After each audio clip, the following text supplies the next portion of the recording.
comme on nous prévient pas.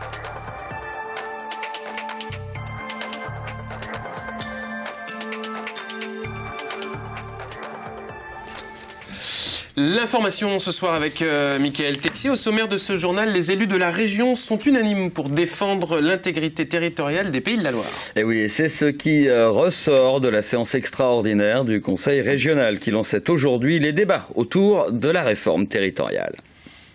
Nicolas Le Floch, bientôt le clap de fin de la série diffusée sur France 2. Les derniers épisodes sont tournés en ce moment même dans le Vieux-Mans.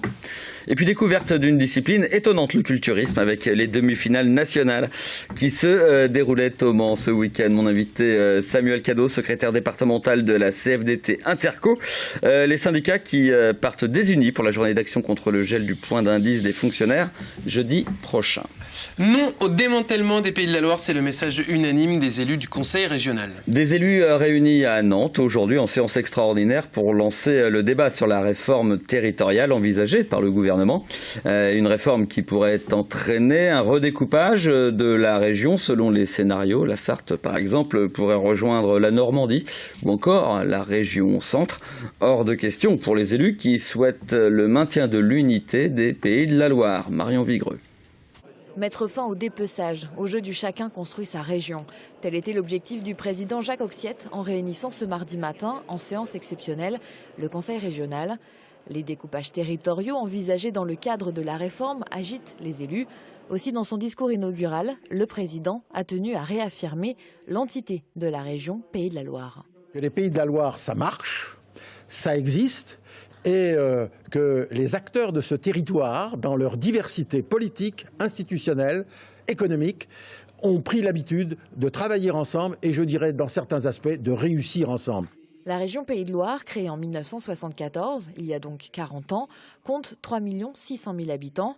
Et aujourd'hui, à l'occasion de cette réflexion collective, les élus ont rejeté en bloc un possible éclatement de la région. La force de la journée d'aujourd'hui, c'est que maintenant il a été dit par tout le monde, par le président Oxiette, par l'opposition de l'UMP et UDI, que les Pays de la Loire étaient unis. Et donc les Pays de la Loire rentrent en bloc dans ce débat, et ça c'est le grand atout de ce matin. Lors des débats, certains élus ont également exprimé la nécessité d'un référendum pour questionner les Ligériens sur l'avenir de leur institution. Il y a un enjeu qui est important, c'est l'enjeu de la proximité, parce que le citoyen, l'électeur trouve déjà que l'élu est très loin. Donc si on doit encore éloigner les centres de décision, c'est extrêmement dangereux. Quant à savoir si des fusions avec d'autres régions sont envisageables, il est trop tôt pour le dire. Les débats commencent. Néanmoins, beaucoup d'élus, dont Jacques Oxiette, se sont dit plutôt favorables à un rapprochement avec la Bretagne. Notre préférence, c'est de constater que des relations économiques, et non pas historiques ou identitaires, nous portent plus particulièrement vers la région Bretagne, à cause de la mer, à cause de l'agriculture, à cause des pôles de compétitivité, à cause des universités, pour prendre ces exemples-là. Mais il y a aussi la même chose un peu avec la région Centre, avec la région Poitou-Charentes et sur certains aspects avec la région Basse-Normandie. Par conséquent, nous regarderons ça avec une certaine rationalité, avec un peu de temps. Les débats vont durer plusieurs mois. Un vote devrait ensuite avoir lieu en octobre. Notez que pendant que les politiques échangeaient, à l'extérieur, les partisans du rattachement de la Loire-Atlantique à la Bretagne avaient ressorti leur drapeau. On reparle des rythmes scolaires puisque la FSU lance une enquête sur leur organisation dans les écoles du Mans. Le syndicat de la fonction publique veut consulter l'ensemble du personnel des établissements et demander à la mairie de revoir sa copie. En cause l'organisation de la pause méridienne où se dérouleront les activités périscolaires. Impossible pour les ATSEM par exemple de prendre leur pause avant 14h ou 14h30, ce qui déséquilibrera l'ensemble du temps d'enseignement. Je vous propose d'écouter Catherine Legal, la secrétaire départementale de la FSU, au micro de Florent Clavel. Ce qui se passe concrètement, c'est que les ATSEM qui ont droit à leur pause tout à fait légitimement, puisqu'elles vont être occupées pendant la totalité du temps de midi, devront faire leur pause pendant la sieste par roulement. Et donc c'est un temps d'enseignement très important pour les moyens et les grands, où on pouvait mener des ateliers d'éveil scientifique, des ateliers d'art plastique qui nécessitent beaucoup de manipulation et donc la présence des ATSEM. Ça, on ne pourra plus le faire puisque les ATSEM seront occupés. Du coup, ça veut dire qu'on travaillera toujours avec des grands groupes de 30, 32, comme on voit aujourd'hui dans les écoles maternelles. Les fonctionnaires toujours qui sont appelés à manifester jeudi 15 mai. Et on en parle avec notre invité Samuel Cadeau, secrétaire départemental de la CFDT Interco. Bonsoir. Bonsoir. L'objet de la grogne, le mot d'ordre là, c'est le dégel du point d'indice. C'est ce que vous réclamez. Oui, c'est inacceptable. Le point d'indice depuis 2010 est gelé. Donc dès maintenant, on demande le dégel de ce point d'indice jusqu'en 2017. C'est-à-dire que depuis 2010, les fonctionnaires ont un salaire stable ? Stable. Sur le point d'indice, il n'a pas eu d'augmentation. Il a pu augmenter peut-être par des primes. Est-ce qu'il y a eu des compensations ? Il y a eu une revalorisation pour la catégorie C l'année dernière, pour les bas salaires, mais c'était ça a été que pour des échelons, enfin c'est technique, mais pour quelques échelons de la catégorie C, mais pour tous les agents de la fonction publique, le point d'indice n'a pas bougé. Donc très mauvaise nouvelle cette annonce de la poursuite du gel du point d'indice pour vous. Je le répète, c'est inacceptable, quoi. C'est le seul mot d'ordre. Vous réclamez quoi d'autre pour les fonctionnaires ? Nous aussi, on demande des meilleures conditions de travail pour les agents de la fonction publique, parce que depuis la RGPP, puis la MAP, où c'est encore flou, mais pour les agents, les conditions se sont dégradées. Les agents ont le sentiment de ne plus avoir le sens de leur mission. Parce qu'il n'y a plus assez de personnel pour exercer ces missions ? Non, c'est parce que les politiques publiques actuellement ne sont pas claires. Jeudi 15 mai, je ne me trompe pas. Il y a c'est bien jeudi 15 mai. Cet appel national à manifester. Une particularité, la CFDT et l'UNSA manifestent à part de la CGT, FO et la FSU. Pourquoi ? Alors nous, on a appelé un rassemblement à midi à la préfecture avec l'UNSA sur le point d'indice, sur les conditions de travail. D'autres organisations ont choisi un autre terrain que de la fonction publique, quoi. Qui est un terrain plus politique dans lequel vous ne vous reconnaissez pas ? Non, il y a des choses, il y a un amalgame de choses et on s'éloigne de la proximité des agents et des revendications des agents de la fonction publique. Alors vous, il n'y a pas de préavis de grève, c'est juste un rassemblement pour la CFDT. Nous, c'est un rassemblement à midi.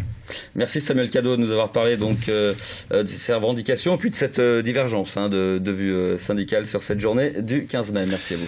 On fait un bond de quelques siècles en arrière maintenant pour retrouver Nicolas Le Floch. Et oui, Nicolas Le Floch, le héros de la série diffusée sur France 2 est de retour au Mans pour le tournage du Cadavre anglais. C'est un épisode de la saison 6, une plongée au cœur du XVIIIe siècle pour les 27 figurants sartois qui participent au tournage en costume d'époque.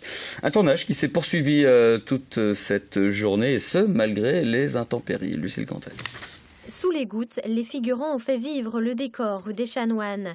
Charrette de paille, robe longue, cape, Nicolas Le Floch poursuit ses aventures mancelles. Coupé, merci. Parmi les 80 personnes présentes sur le tournage, on retrouve des habitués chez les figurants sartois. C'est toujours aussi fantastique de voir qu'on peut reproduire les images d'il y a déjà 200 ans. Je regarde bien les épisodes et je suis toujours attentive de pouvoir revenir faire de la figuration dès que c'est possible. C'est toujours un plaisir de faire ça, parce que on a l'impression de se retrouver dans une autre époque, quoi. C'est sympa, quoi. Ici, il s'agit de recréer une scène du quotidien en pleine rue pour donner vie à l'arrière-plan. Un travail qui se fait dans la bonne humeur. Oui, le Mans, c'est très agréable. Non, on est très contents. Puis je vous dis, les gens sont vraiment formidables. Ils sont très chaleureux, ils adorent faire ça, donc ils viennent très volontiers. Et parmi les manceaux concernés, il y a bien sûr le propriétaire des lieux occupés le temps du tournage. Quelque peu bousculé dans ses habitudes, il est tout de même ravi de cette expérience. C'est pas mal, c'est intéressant, sauf que ça a pris de l'ampleur plus que je ne le pensais, quoi. Mais bon. Sous les instructions du réalisateur Philippe Béranger, les scènes s'enchaînent, puis on change la mise en place, une petite pause qui permet aux fans de la série d'échanger avec les acteurs. Sophie et ses amis ont fait le déplacement des 4 coins de la France pour l'occasion. Et depuis 1 an, donc on suit la série vraiment pas à pas. Et donc on a pris l'opportunité de toutes se retrouver pendant 3 jours pour venir voir le tournage. Demain mercredi, le tournage reprendra en fin d'après-midi dans le Vieux-Mans pour terminer tard dans la nuit. Alors, si je vous dis maintenant muscle, huile ou encore pause, le tout en musique, vous me dites, Mickaël? Eh bien, je vous dis bodybuilding. Eh ben, c'est très bien, on a bien répété. Alon organisait ce week-end le championnat interzone de culturisme. C'est l'équivalent des demi-finales nationales. Une compétition surprenante pour une discipline plutôt exigeante. Le tout sous les yeux d'un jury de professionnels et de notre journaliste, Lucille Cantet. 87 kilos, 98. Ce samedi matin, si je peux me permettre, je ne mettrai pas deux sujets pour de les Lucille Cantet 80 concurrents qui passent sur la balance. Étape primordiale pour classer ces masses de muscles en catégories. Quelques heures plus tard, place au show. Dans les coulisses, derniers étirements, le stress monte. On a le trac de toute façon, à savoir si ça va bien se dérouler, bien posé, bien tiré comme il faut pour être dans la meilleure pose pour que les juges puissent vous juger à ce que vous allez donner sur le plateau, quoi. Les 7 juges, comme le public, venus nombreux, plus de 300 personnes, ne manquent pas une miette du spectacle. Et 2 mains derrière la nuque, cuisses, abdominaux. Allez, on les encourage. Prêts à briller, le corps recouvert d'huile, les athlètes posent en groupe, puis seuls, sous les projecteurs. Ce qu'on regarde, c'est tout l'athlète, je veux dire, c'est les bras, c'est tout l'athlète au complet. Il faut une harmonie. Une harmonie complète. C'est l'harmonie qu'il faut. Entre la taille, les muscles et tout. Parmi tous les participants, nous retrouvons un Sartois adepte de musculation depuis près de 30 ans. C'est une passion, je peux pas m'en passer, c'est comme une drogue. Depuis que je fais de la compétition, c'est 5-6 entraînements par semaine, avec en plus de ça du cardio training et puis une alimentation qui est surveillée, je dirais 10 mois sur 12. Les meilleurs seront qualifiés pour la finale nationale qui aura lieu le 31 mai prochain à Mourmelon, dans la Marne. Du culturisme, on passe à la culture, tout simplement, avec la toute première pièce de théâtre jouée à l'espace culturel des Quinconces. Et oui, le tout nouveau théâtre accueille une pièce de Macha Makayev. On va voir les images des toutes dernières répétitions. L'ancienne des chiens revisite Ali Baba, qu'elle transpose à Marseille, pour un conte cosmopolite, bigarré et enjoué, nous dit-on. Ali Baba, c'est 3 représentations ce mardi et mercredi à 20h30, ainsi que jeudi à 19h. J'aurais pu les inviter. Allez. C'est la fin de ce journal. Merci à vous de l'avoir suivi. D'ici quelques instants, l'actu vue du campus. Nous recevons ce soir François Engoulevent. Nous allons parler avec lui de son projet de la route du Rhum et puis évidemment de l'ISMANS, l'école dans laquelle il travaille. D'ici quelques instants. À tout de suite.